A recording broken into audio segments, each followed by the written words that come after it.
I sighed heavily as I hung up the phone, the weight of Nolan's news settling like a heavy stone in my gut. My son had lost his job after some scandal at work. The details were still hazy, but it didn't matter. What mattered was that he needed financial support, and as his mother, I felt obligated to help. "Everything okay, Evelyn?" Clara's concerned voice pulled me from my thoughts. My oldest friend had stopped by for our weekly coffee date, her warm eyes studying me carefully. "It's Nolan," I confessed, sinking onto the couch beside her.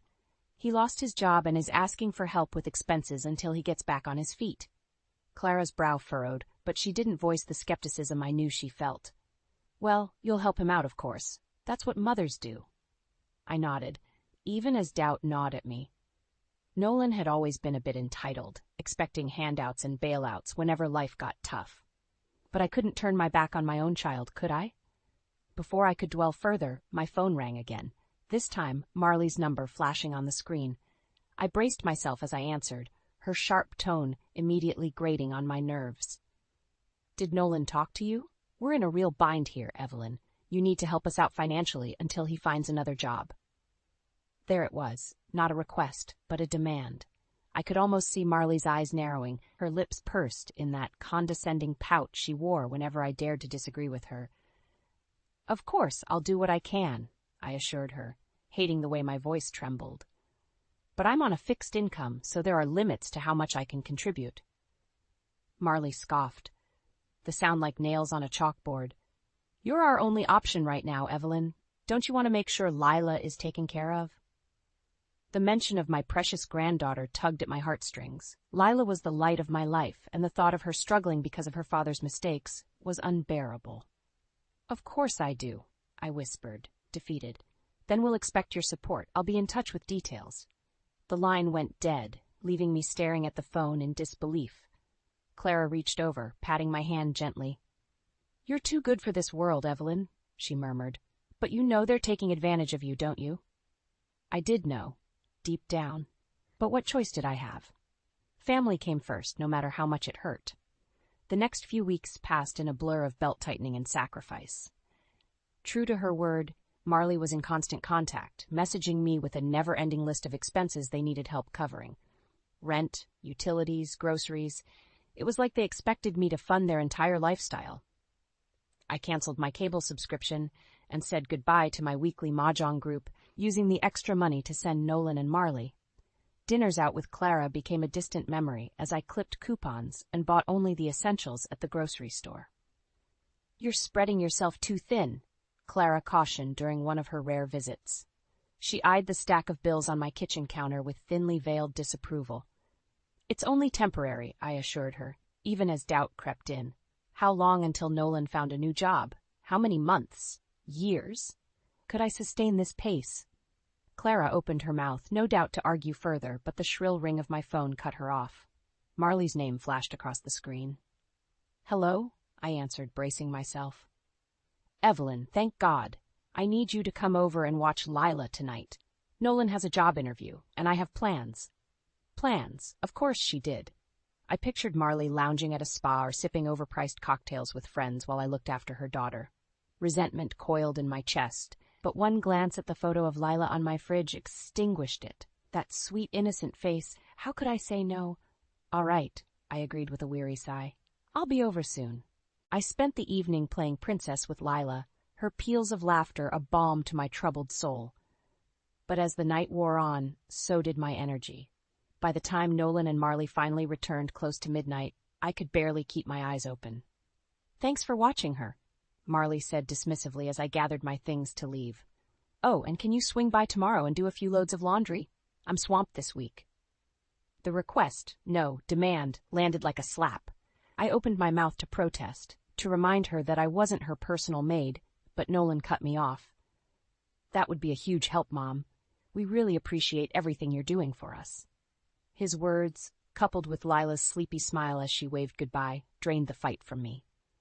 I nodded mutely and let myself out, the weight of their expectations pressing down on me with every step. As I crawled into bed that night, exhaustion seeped into my very bones. But there was no rest for me, not when Marley's demands and Nolan's passive pleas echoed incessantly in my mind. I was trapped, a prisoner to their needs and my own guilt-ridden conscience. When would it end? I wondered as sleep finally claimed me. When would the sacrifices be enough? The demands only escalated from there. Marley seemed to find new tasks for me every other day: cleaning, grocery shopping, running errands. I lost count of the hours I spent at their house, scrubbing floors and folding laundry while Marley lounged nearby, barking orders. "You missed a spot," she'd snap, gesturing vaguely with her ever-present glass of wine. "And don't forget to dust the baseboards this time." I bit my tongue until it bled, swallowing the retorts that bubbled up in my throat. I was helping, I reminded myself, for Nolan and Lila. But the resentment was becoming harder to ignore, especially when Marley treated my contributions like trivial nuisances. One particularly demanding week, I arrived to clean only to find Marley on the phone with a friend, complaining loudly about me. "She thinks changing a few loads of laundry is such a big deal," she groused, not bothering to lower her voice as I entered the room. "Like we should be grateful for her pitiful efforts to help her own family." The words struck me like a physical blow. I froze in the doorway, rooted to the spot as Marley's venom washed over me. "She's just so draining, you know," Marley continued, oblivious to my presence, always moping around like a pathetic old woman, acting like we've ruined her life by needing her help. Tears pricked my eyes, but I refused to let them fall, not in front of her. Steeling myself, I cleared my throat loudly. Marley whipped around, eyes widening briefly in surprise before narrowing into icy slits. "Well, if it isn't pitiful Pauline herself," she sneered. "You're early." I opened my mouth, 1,000 blistering retorts dancing on my tongue. But what could I say? She'd only double down, twisting the situation until I was the villain. So I clamped my jaw shut and got to work, moving stiffly around the house as Marley's hateful gaze bore into me. The words replayed in my mind like a broken record. Pitiful, draining, a burden on her perfect life. Was that really how she saw me? How they all saw me? By the time I returned home that evening, I was trembling with a toxic mixture of rage, humiliation, and despair. Clara took one look at me and enveloped me in a tight hug. "Oh, honey," she murmured, reading the anguish in my eyes. "What did they do this time?" I spilled everything: Marley's cruel words, the constant demands, the endless thankless tasks. Clara listened in stunned silence, her expression growing darker by the second. "You have to stop this, Evelyn," she urged when I finally fell quiet. "They're using you, draining you dry with no remorse. It's financial abuse, plain and simple." I wanted to protest, to defend Nolan and insist this was just a rough patch. But Clara's words struck a chord, giving voice to the niggling doubts that had plagued me for weeks. Was she right? Was I being taken advantage of by my own family? The realization left me hollowed out, a cavern of hurt and disillusionment yawning in my chest. I'd bent over backwards, sacrificed everything to help my son and daughter-in-law, only to be scorned and ridiculed for my efforts. In that moment, I knew something had to change, but could I find the strength to stand up to them? Or would I continue to suffer in silence, a willing victim to their cruelty? Despite Clara's impassioned pleas, I couldn't bring myself to cut Nolan and Marley off completely. Not yet. So when Marley showed up at my door a few days later, eyes brimming with tears, I let her in against my better judgment. "Evelyn, thank God you're home," she blubbered, sinking onto my couch. "I don't know what to do." Alarm bells clanged in my mind, but I pushed them aside. "What's wrong, Marley? Is everything okay with Lila?" She shook her head, bottom lip trembling. "It's Lila, the poor thing." She broke off with a theatrical sob. "Her doctor says she needs an expensive treatment, some new experimental therapy, but it's not covered by our insurance and we can't afford it on our own." My heart stuttered in my chest. Lila, my precious granddaughter, sick and needing help? A tidal wave of protective instinct crashed over me, drowning out the lingering bitterness from our last encounter. "How much is it?" I demanded, already steeling myself for the blow to my dwindling savings. Marley named a figure that made my head spin. It was more than I had left, even after liquidating some of my modest investments. But I didn't hesitate. "I'll get the money," I promised, ignoring the way Marley's expression shifted ever so slightly, a flicker of something like triumph in her eyes. "Whatever it takes to help Lila." Over the next few days, I drained what was left of my retirement fund, scraped together every penny I could find. When Marley came to collect the full amount, I handed it over without a second thought, the image of Lila's bright smile spurring me on. "You're doing the right thing," Clara insisted when I confessed what I'd done. But her frown belied her words, etching deep lines of worry around her mouth. I brushed off her concerns. This was for Lila, I told myself. She was what mattered. But the doubts continued to niggle at me in the following weeks. Marley was oddly evasive when I asked for details about Lila's treatment, changing the subject or offering vague reassurances, and Nolan seemed distant, like he was avoiding me. The knot of unease in my gut grew larger with each passing day until finally, a chance encounter set the truth crashing down around me. I ran into Dr. Patel, Lila's pediatrician, at the grocery store.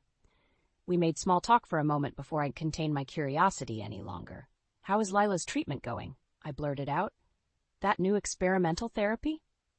Dr. Patel's brow furrowed in confusion. "Experimental therapy? Lila hasn't been prescribed any new treatments lately. She's a perfectly healthy little girl." The world seemed to tilt on its axis as the doctor's words penetrated the fog of denial. Marley had lied about all of it. Which meant the money, every last penny of my life's savings, had been taken under false pretenses. White-hot rage roared through me, scalding away any lingering doubts. They'd taken advantage of me, bled me dry with their greed and manipulation. But no more. As I looked up and met Dr. Patel's concerned gaze, a newfound resolve settled over me. It was time to make them pay. No more sacrifices, no more pitying them. Marley wanted to see a pitiful old woman. She was about to get her wish. The rage simmered for days, a constant undercurrent thrumming through my veins. I went through the motions of my daily life, cleaning, cooking, tending to my dwindling garden, but my mind remained fixated on Marley's deceit. Clara tried in vain to soothe me. "You need to confront them," she urged during one of her weekly visits. "Get your money back and cut them off before they drain you completely."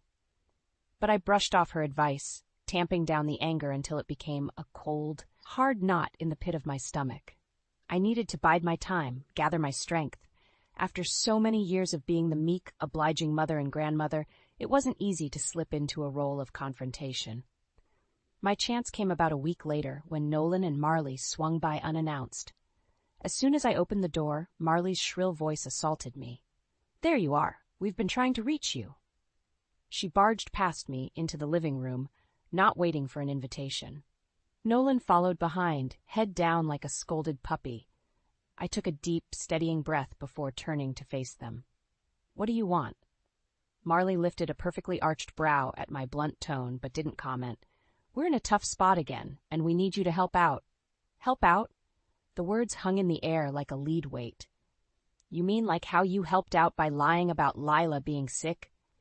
The temperature in the room seemed to plummet as Marley's eyes went wide, then narrowed to icy slits. Nolan shifted uncomfortably beside her. "I don't know what you're talking about," Marley said, each word precise and clipped. "Don't play dumb," I snapped, surprising us both with the venom in my voice. "I know there was no experimental treatment, no medical bills at all. You took my life savings under false pretenses." Silence rippled out in the wake of my accusation. Nolan opened and closed his mouth like a gasping fish, but no words emerged. Marley, for her part, seemed to recover her composure quickly. "Oh, please," she scoffed with an arrogant toss of her hair. "It was a little white lie to ensure Lila got the care she needed. You're blowing this way out of proportion." Out of proportion? I could feel my control slipping, decades of repressed anger bubbling to the surface. "You stole from me, Marley. And you," I turned on Nolan, who shrank back against the onslaught of my fury. "You just stood by and let it happen." Nolan held up his hands in a placating gesture. "Mom, I'm sure Marley didn't mean any harm. We're just in a rough patch right now." "Enough!" The shout burst from my lips, shocking all three of us into stunned silence. Taking a shuddering breath, I fixed them with my coldest stare. "I want my money back, every penny, and I want guaranteed visitation with Lila, without either of you there." "Or what?" Marley sneered, seemingly emboldened by my outburst. "What are you going to do, old woman? Call the police?" There was that insult again, old woman. But this time it struck not like a slur, but a badge of honor. I was old and I was a woman, and I would no longer let those facts be wielded against me like weapons. Squaring my shoulders, I lifted my chin in defiance.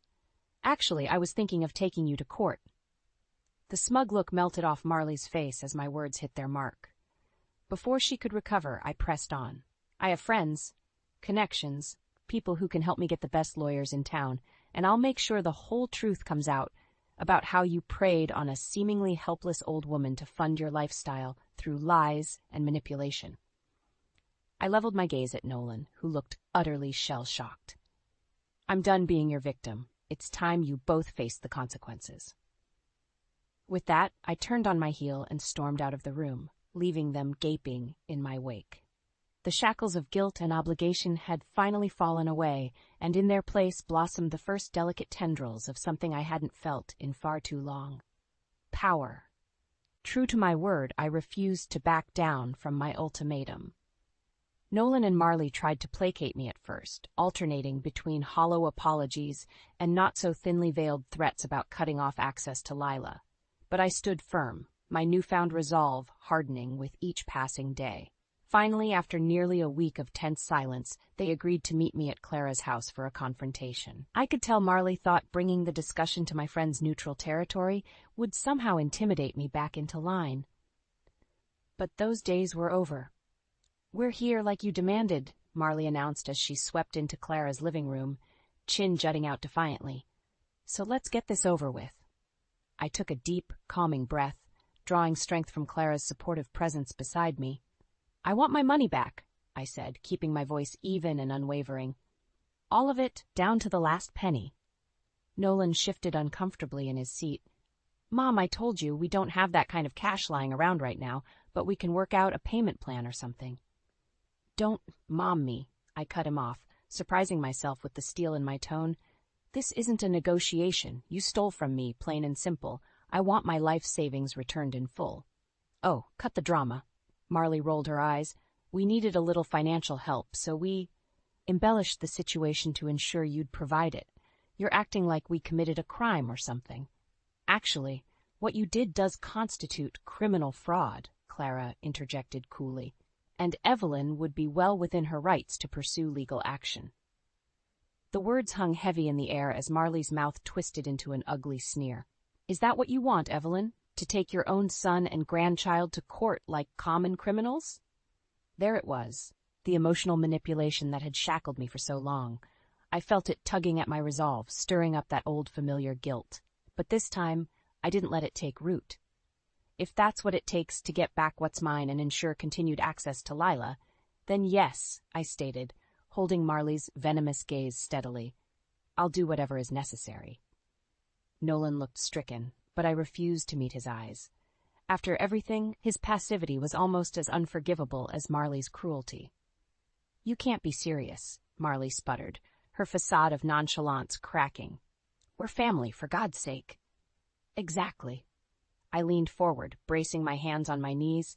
"We're family, which should have commanded more respect and care from you both, not this cavalier willingness to take advantage of me at every turn." Taking a shuddering breath, I pressed on. "But you've made it clear how little regard you have for me, so if acting like family means subjecting myself to further mistreatment and deceit, then I want no part of it. Not anymore." The fight seemed to go out of Marley at that. Her shoulders slumped, and she dropped her gaze to her lap, mouth pressed into a thin, petulant line. Nolan looked utterly crestfallen, all the privilege and entitlement drained from his expression in the wake of my words. In that moment, they both looked small, diminished, just two deeply flawed people lashing out to get their needs met. Damn the consequences. And as much as their actions had wounded me, I found that I pitied them more than anything. That lost little girl, still seeking motherly approval no matter how grown she was. That little boy, so afraid of facing the world alone that he'd cling to the illusion of familial support at any cost. But that path led nowhere good. I knew that now. For their sake and mine, it was time to sever that cord, to forge new lives unburdened by guilt and toxic bonds, as painful as it would be. "I'm going to give you both some time to decide," I said at last, letting some softness bleed back into my voice. "Return my money in full and guarantee legally binding visitation rights for Lila by the end of the month, or I'll have no choice but to pursue this through the courts, as much as it pains me." Neither said a word as I showed them out, their sullen silence bordering on muteness. But I didn't care. For once, I'd spoken my truth with clarity and courage, unafraid of the consequences. Whatever happened next, there was no going back. Only forward, into the great unknown, or freedom, depending on how you looked at it. The following weeks were a whirlwind of phone calls, meetings, and more confrontations with Nolan and Marley. True to form, they tried every trick in the book to wriggle out of my ultimatum. More empty apologies, vague promises to make things right, thinly veiled threats about keeping Lila away from me. But I didn't budge an inch, my resolve hardening with each passing day. Thanks to Clara's connections, I found myself a skilled, no-nonsense lawyer who helped me build an airtight case against Nolan and Marley. She gathered evidence, constructed legal arguments, and promised to pursue every avenue to not only recoup my savings, but ensure robust visitation rights with my granddaughter. "You're doing the right thing," Clara assured me one evening as we pored over the mounting paperwork. "They'll learn that their actions have consequences." I nodded, though a tiny kernel of doubt still gnawed at me. Could I really go through with this? Taking my own child and his wife to court felt so extreme. Unnatural, even. Part of me still recoiled at the thought of such a public confrontation. But then I'd remember Marley's sneering disdain, the way she wielded Lila like a weapon to control me, or Nolan's weak, simpering pleas for more assistance, never lifting a finger to rein in his manipulative partner. The resentment would flare hot and bright, scorching away any last remnants of guilt or second-guessing. They'd made their choices, hardened their hearts against me time and again. Now it was my turn to fight back, to demand justice through the power of the law. If I had to become the unrelenting, iron-willed matriarch to make that happen, then so be it. As the court date loomed, the pressure mounted from Nolan and Marley's camp. Increasingly desperate messages and voicemails, alternating between vile insults and saccharine entreaties. On my weakest days I wavered, wondering if avoiding such an ugly public spectacle was worth backing down. But then, a small, quiet voice would pierce the turmoil. Lila's sweet, innocent tones as she asked when I'd come to play princesses again. That's what I fought for, I reminded myself. Not just for restitution, but to maintain a place in that little girl's life, free from her parents' toxicity and emotional blackmail. If taking the low road was the only way to secure that, then so be it. Finally, after what felt like an eternity, the day arrived. I strode into the courthouse with my head held high, Clara's supportive hand on my elbow. My eyes immediately found Nolan and Marley, huddled with their lawyer and wearing matching expressions of thinly veiled contempt. The glares didn't faze me. In that moment, a strange sense of power washed over me. Not the cruel, ego-stroking dominance Marley so often exuded, but a quiet, centered confidence. The knowledge that I was in the right, fighting for something greater than money or pride.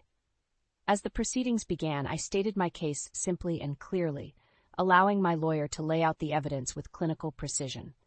Nolan and Marley's team tried to poke holes, to frame me as a vengeful, overreacting old woman blindsided by circumstance. But their flimsy rebuttals crumbled under the weight of hard facts and documentation. Throughout it all, I kept my gaze trained forward, avoiding Marley's hateful glowers and Nolan's pleading looks. This wasn't about them anymore. It was about justice, pure and simple. And when the judge's gavel finally fell with a resounding thud, that's exactly what I received. In light of the overwhelming evidence, the judge's sonorous voice rang out, "I am awarding Mrs. Evelyn Parker the full reimbursement of misappropriated funds. Furthermore, I am granting regularly scheduled visitation rights with her granddaughter to be adhered to under penalty of contempt charges." The words washed over me, their implication taking root deep in my soul. I'd won. We'd won. All the struggle, the anguish, the shattered relationships. It had been worth it in the end. Nolan and Marley's outraged shouts faded into the distance as I basked in the warm glow of vindication. For the first time in a long time, I felt light, untethered from the chains of obligation self-doubt that had bound me for so long. As I left the courtroom, head held high, I knew in that moment I'd never be the same. Victimized and downtrodden no more. I was a woman reborn, forged anew in the fires of hard-won justice. And I had no plans of relinquishing that inner steel, not for anyone ever again. The weeks following the court ruling were a whirlwind. First, there was the not-so-small matter of recouping my stolen savings from Nolan and Marley. Despite their lawyers' empty bravado about appeals and countersuits, the judge's order was ironclad. They had 30 days to repay every cent or face contempt charges. I'll admit, I took a petty sort of pleasure in their visible shock and outrage when the settlement figures were read out. Marley, in particular, looked like she'd been slapped, her perpetual sneer melting into a comical mask of disbelief as the amounts piled up. "This is highway robbery," she'd sputtered, pink spots of rage coloring her cheeks. I merely raised an eyebrow. "No, dear, this is justice." To their credit, they paid up in full by the deadline, perhaps finally realizing I wasn't the feeble-willed pushover they'd grown accustomed to bleeding dry. The money, a staggering sum that nonetheless paled in comparison to the emotional turmoil I'd endured, was promptly reinvested and carefully portioned out. With my financial security firmly reestablished, I turned my focus to the other lingering matter, my newly codified rights to regular visitation with Lila. The first few visits were strained, to say the least. "Why are you doing this to us?" Nolan asked for what felt like the 100th time as I arrived to collect Lila one sunny Saturday afternoon. "We're still family."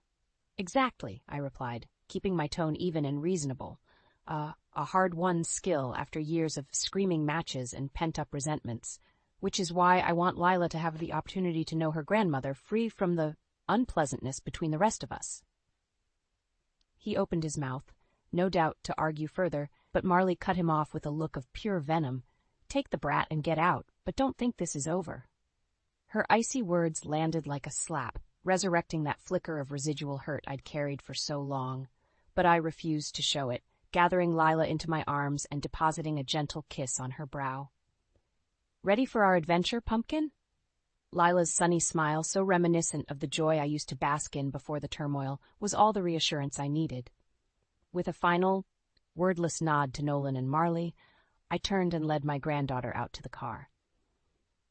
Our outings quickly became something I cherished, those pain-laced months of despair fading into the rear view with each squeal of delight, every new inside joke shared between just the two of us. In those moments, it was just me and my Lila bear, the world and all its ugliness suspended in perfect equilibrium. Of course, Marley did her best to sour even those sanctuaries of peace, making frequent snide comments about brainwashing the poor girl against them, or folk-concerned remarks about whether I could really keep up with an energetic child's needs these days. Her needling only reinforced my determination. With Clara's support and my newly rebuilt financial security, I sought out new hobbies and social circles tailored to creating an enriching environment for Lila, art classes, nature hikes, even a children's book club at the local library. And perhaps against her own better judgment, Marley's sniping began to lose its potent sting.